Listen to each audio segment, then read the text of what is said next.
Next time na, huwag kang tawag ng tawag doon. Naiinis ako.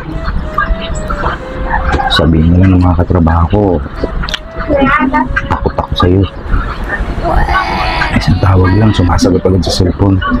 Hindi ako ganun lalaki.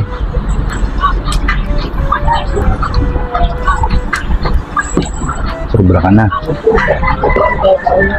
Kung ano-ano lang pinagagawa mo sa akin, hahatigan mo ako ng pagkain doon.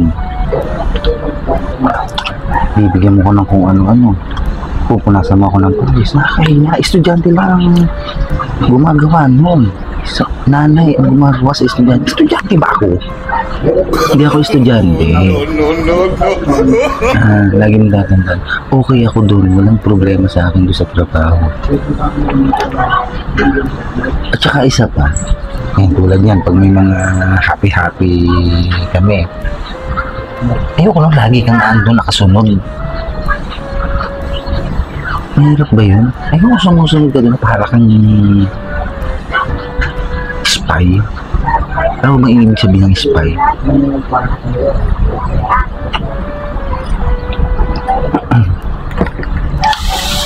At ayoko din sa lahat. Kung sasabihan mo ako, lalo na't nasa harapan kami ng mga kumpare ko, sasabihan mo ako na, hindi, umuwi ka na. Anong oras na? Ata? May oras ang uwi? Hindi dapat ganun. Ayoko na ganun. Hindi dapat pinapauwi. Lalo, pagod ako eh. Siyempre, inuman yun. Siguro naman naiintindihan mo ako. Pinagala kita bilang isang babae, asawa. Pero pagdating sa mga ganyan, ayaw mo naman akong pigilan.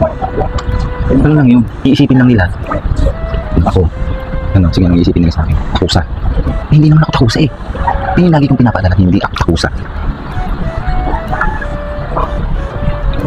Okay ba? Yun yung sinabi ni paring Crisanto dun sa harapan ng asawa niya. Grabe, sobrang hanga ako talaga doon sa tao. Ang tapang. Grabe. Sinabi niya ng harapan niya, ha? Inuman kami nun. Sinabi niya ng harapan yun. O, diba? O, hindi nabanggit ko lang naman. Alam mo namang mahal na mahal kita. Hindi ko kayang gawin yun sa'yo. Yan na. Kain ka na.